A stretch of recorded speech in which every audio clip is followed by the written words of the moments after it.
नमस्कार दोस्तों, आज के वीडियो में हम बात करेंगे सब्सिडीज़ की।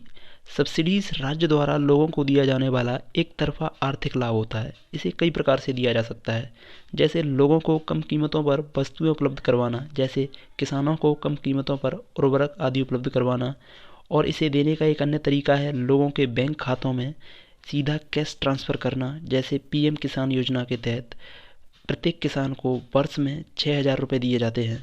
और लोगों द्वारा उत्पादित की जाने वाली वस्तुओं को ऊंची कीमतों पर खरीदना, यह भी एक सब्सिडी देने का प्रकार है, जैसे किसानों को ऊंची एमएसपी देना।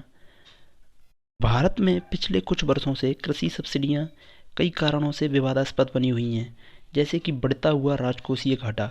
सब्सिडियों से सरकार का व्यय बहुत अधिक हो जाता है, जिससे सरकार का राजकोषीय घाटा बहुत बढ़ जाता है।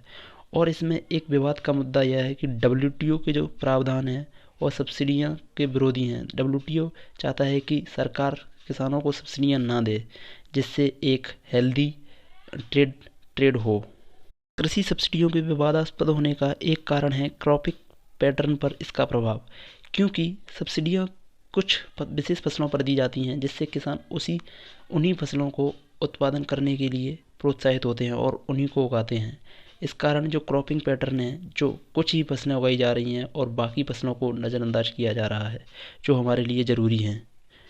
सब्सिडियां दो प्रकार की होती हैं, एक होती है अप्रत्यक्ष सब्सिडी और दूसरी होती है अप्रत्यक्ष सब्सिडी। प्रत्यक्ष सब्सिडी सीधे किसानों को दी जाती है, जैसे कि एमएसपी। जो किसान अपनी फसल बेचते हैं, सरकार उन्हें ऊंची कीमत पर खरीदती है, जो मार्केट प्राइस होता है उससे अधिक कीमत पर। तो यह होती है एक प्रत्यक्ष सब्सिडी। और कुछ अप्रत्यक्ष सब्सिडियां होती हैं जो वस्तुओं पर दी जाती हैं, जैसे किसानों को सस्ती कीमतों पर उर्वरक उपलब्ध कराए जाते हैं और उन्हें सस्ती दरों पर बिजली उपलब्ध कराई जाती है। यह होती हैं अप्रत्यक्ष सब्सिडियां। इन सबको मिला के एएमएस कहते हैं, यानी aggregate measures of support to agriculture. कुछ सब्सिडियां केंद्र सरकार द्वारा दी जाती हैं और कुछ राज्य सरकार द्वारा दी जाती हैं। जैसे एमएसपी और उर्वरक पर जो सब्सिडी दी जाती है वो केंद्र सरकार देती है, और बिजली और सिंचाई पर जो सब्सिडी दी जाती है उसे राज्य सरकार देती है। धन्यवाद। उम्मीद करता हूँ वीडियो इन्फॉर्मेटिव लगी होगी।